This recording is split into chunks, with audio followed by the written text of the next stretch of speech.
भारत में किस governor general ने स्थायी भूमि राजस्व प्रणाली की शुरुआत की थी?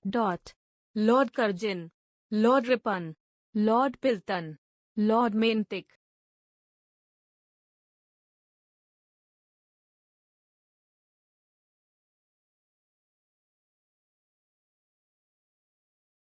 उत्तर लॉर्ड रिपन। 10 वर्ष के लिए लॉर्ड रिपन गवर्नर जनरल ने स्थायी भूमि राजस्व प्रणाली की शुरुआत की थी, लेकिन वर्ष 1793 में इसे स्थायी बंदोबस्त में बदल दिया गया।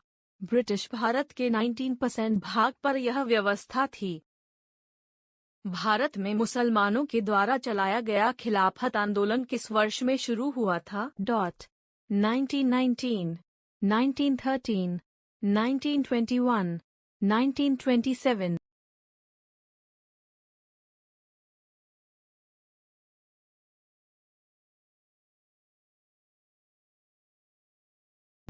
उत्तर 1919। भारत के मुसलमानों के द्वारा वर्ष 1919 में खिलाफत आंदोलन शुरू हुआ था, जो कि जनवरी 1921 तक चला था।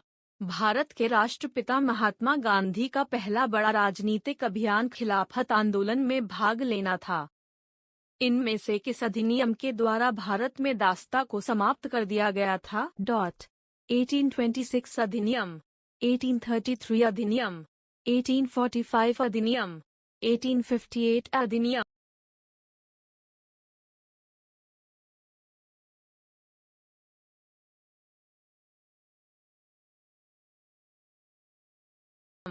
उत्तर 1833 अधिनियम। अधिनियम 1833 के तहत भारत में दास्ता को समाप्त कर दिया गया था। इसे अधिनियम को सेंट हेलेना अधिनियम 1833 के नाम से भी जाना जाता है। इस अधिनियम के द्वारा भारतीय प्रशासन का केंद्रीयकरण कर दिया गया था। निम्न में से किस वर्ष अखिल भारतीय किसान सभा की स्थापना वर्ष की गई थी? 1942, 1938, 1936, 1955।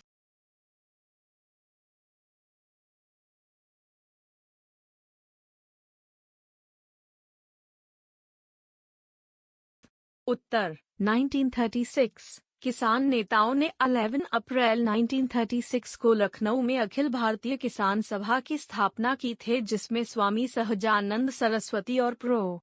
एन.जी. रंगा को महासचिव चुना गया था। एलोरा में प्रसिद्ध शिव मंदिर का निर्माण निम्न में से किस शासक ने किया था? चंद्रगुप्त मौर्य, मोहम्मद गौरी, मोहम्मद बिन तुगलक, राष्ट्रकूट शासक कृष्ण प्रथम।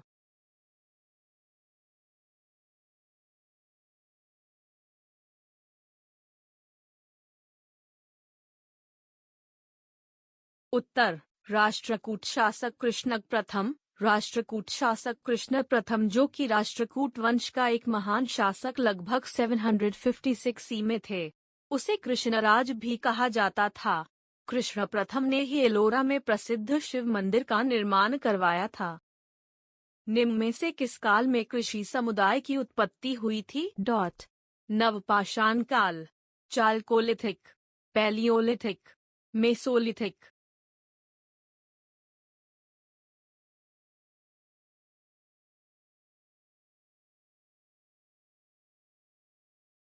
उत्तर नवपाषाण काल। नवपाषाण काल, जिसे नियोलिथिक काल भी कहते हैं, लगभग 6000 बटा 7000 से 3000 वर्ष पूर्व जॉन लुबाक ने नवपाषाण संस्कृति की संज्ञा दी थी। इसी काल में ही कृषि समुदाय की उत्पत्ति हुई थी। भारत में डायरकी को किस अधिनियम के द्वारा पेश किया गया था? 1809 अधिनियम, 1819 अधिनियम, 1909 अधिनियम, 1919 अधिनियम।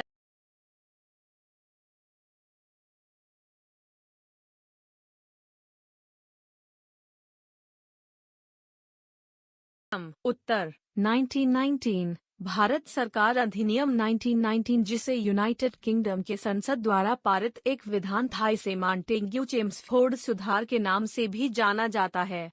इस अधिनियम के द्वारा डायरकी को पेश किया गया था। नीचे दिए गए जनपद में से कौन सा जनपद 16 महाजनपद में शामिल नहीं था? अशमक, कलिंग, कंबोज, गंधार।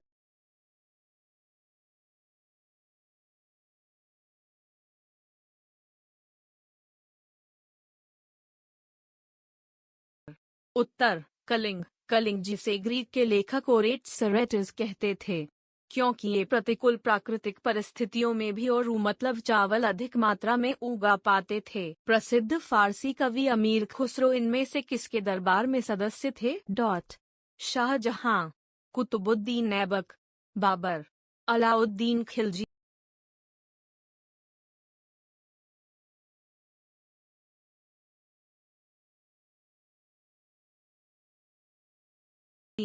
उत्तर अलाउद्दीन खिलजी। अमीर खुसरो, जिनका पूरा नाम अबुल हसन यमीनुद्दीन अमीर खुसरो है, वे दिल्ली के निकट रहने वाले एक प्रमुख कवि, शायर, गायक और संगीतकार थे। वे ही अलाउद्दीन खिलजी के दरबार में सदस्य थे।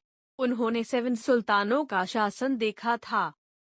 ब्रिटिशकालीन भारत के किस शिक्षा शास्त्री ने ब्रिटेन भारत को सूखा रहा था और खून बह रहा था विचार सामने रखा था? लाला लाजपत राय, जीवी जोशी, दादा भाई नौरोजी, रविंद्रनाथ टैगोर।